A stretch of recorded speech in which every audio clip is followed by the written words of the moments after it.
پنجشیر افغانستان کا صوبہ ہے جس میں پنجشیر وادی واقع ہے۔ یہ صوبہ افغانستان کے شمال مشرق میں واقع ہے، اسی وجہ سے یہاں پر متحرک گروہ جس کی قیادت ماضی میں احمد شاہ مسعود اور اب ان کے بیٹے احمد مسعود کر رہے ہیں، شمالی اتحاد یا ناردرن الائنس کہلاتا ہے۔ پنجشیر صوبے کو 7 اضلاع میں تقسیم کیا گیا ہے اور اس میں 512 دیہات ہیں۔ 2021 کے سروے کے مطابق پنجشیر کی آبادی 1,73,000 نفوس پر مشتمل تھی۔ اس وقت طالبان پنجشیر کے علاوہ باقی پورے افغانستان پر قابض ہیں۔ 2004 میں پروان صوبے سے علیحدہ کرتے ہوئے پنجشیر کو الگ صوبے کا درجہ دے دیا گیا۔ پنجشیر کے شمال میں صوبہ تخار، مشرق میں بدخشاں اور نورستان، جنوب میں لغمان اور کپیسا اور مغرب میں پروان کا صوبہ واقع ہیں۔ اس علاقے کی تاریخ میں آپ کو بتاتا چلوں کہ یہ علاقہ پہلے منگولوں کے قبضے میں تھا اور 16ویں صدی عیسوی میں پنجشیر پر منگول قابض رہے۔ 1750 میں احمد شاہ درانی نے پنجشیر پر قبضہ کر لیا۔ یہ علاقہ واحد علاقہ تھا جو کہ اینگلو افغان وار کے دوران جنگ سے محفوظ رہا، مگر اب یہ جنگ کا مرکز بن چکا ہے۔ 1973 میں جب داؤد خان نے ظاہر شاہ کو ہٹا کر ملک پر قبضہ کیا تو پاکستان کے لیے مشکلات میں اضافہ ہو گیا۔ داؤد خان نے ڈیورنڈ لائن کو ماننے سے انکار کر دیا اور پاکستان کے پشتون علاقوں پر دعویٰ ظاہر کیا اور یہ کہا کہ یہ علاقے افغانستان کا حصہ ہیں۔ ذوالفقار علی بھٹو جو اس وقت پاکستان کے وزیر اعظم تھے اور بھارت کے ایٹمی دھماکوں کی وجہ سے کافی پریشان تھے، وہ دونوں محاذوں پر دیکھ رہے تھے کہ پاکستان کے لیے جنگ لڑنا مشکل ہو جائے گا۔ احمد شاہ مسعود جو اس وقت افغانستان کے اندر متحرک تھا، اس کو ذوالفقار علی بھٹو نے پاکستان بلا لیا۔ پشاور میں نہ صرف احمد شاہ مسعود اور اس کی ملیشیا کو ٹریننگ دی گئی بلکہ اسلحہ اور بارود بھی دیا گیا، جس کے نتیجے میں داؤد خان کی حکومت کمزور ہو گئی اور داؤد خان کو حکومت سے ہاتھ دھونا پڑے۔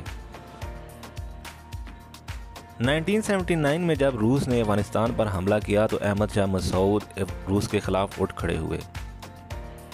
کیونکہ پنجشیر کا علاقہ پہاڑی ہے اور کافی دشوار گزار ہے، اس علاقے میں احمد شاہ مسعود اور ان کی ملیشیا نے روسی فوج کو ناکو چنے چبوا دیے۔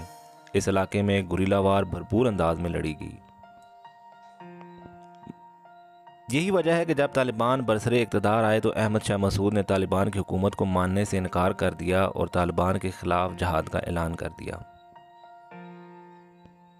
پنجشیر اور بدخشاں دونوں صوبے طالبان کی حکومت کے بعد جنگ کا مرکز بنے رہے۔ 2001 میں احمد شاہ مسعود کو قتل کرنے کے بعد افغان نیشنل آرمی اور نیٹو افواج نے پنجشیر میں کئی فوجی اڈے تعمیر کیے۔ امریکہ کا خیال تھا کہ یہ علاقہ طالبان مخالف ہونے کی وجہ سے محفوظ ہوگا، مگر ایسا نہ ہوا کیونکہ شمالی اتحاد جتنا طالبان کے مخالف تھی اس سے کہیں زیادہ غیر ملکی افواج کے مخالف تھی۔ 2021 یعنی اسی سال طالبان کے دوبارہ قبضے کے بعد یہ علاقہ پھر ایک بار میدان جنگ بن چکا ہے، کیونکہ احمد مسعود جو کہ احمد شاہ مسعود کے بیٹے ہیں، انہوں نے طالبان کی فتح کو تسلیم کرنے سے انکار کر دیا ہے۔ وہ تمام لوگ جو کہ طالبان مخالف ہیں وہ سب پنجشیر میں اکٹھے ہو گئے ہیں، جن میں افغانستان کے نائب صدر امراللہ صالح بھی شامل ہیں۔ ایک طرف تو طالبان یہ دعویٰ کر رہے ہیں کہ انہوں نے پنجشیر صوبے کو چاروں طرف سے گھیر لیا ہے، اور دوسری طرف پنجشیر میں موجود احمد مسعود اور ان کی ملیشیا یہ دعویٰ کر رہی ہے کہ انہوں نے کئی اضلاع پر قبضہ کر لیا ہے۔ دوسری طرف یہ افواہیں بھی اڑ رہی ہیں کہ طالبان احمد مسعود سے مذاکرات کر رہے ہیں اور شاید اس مسئلے کا حل نکل جائے۔ ایک اور بات جو میں واضح کرنا چاہتا ہوں کہ یہ کہا جاتا ہے کہ شمالی اتحاد اہل تشیع مسلک سے تعلق رکھتے ہیں، مگر یہ بات درست نہیں۔ پنجشیر کے لوگ زیادہ تر تاجک نسل کے ہیں اور سنی مسلک سے تعلق رکھتے ہیں۔ دری یہاں کی زبان ہے جو زیادہ تعداد میں بولی جاتی ہے۔ پنجشیر کے اندر مسئلہ سنی اور شیعہ کا نہیں ہے بلکہ پشتون اور غیر پشتون کا ہے۔ مسئلہ چاہے کوئی بھی ہو، ہماری اللہ سے دعا ہے کہ افغانستان میں مزید خون نہ بہے اور مکمل امن قائم ہو جائے۔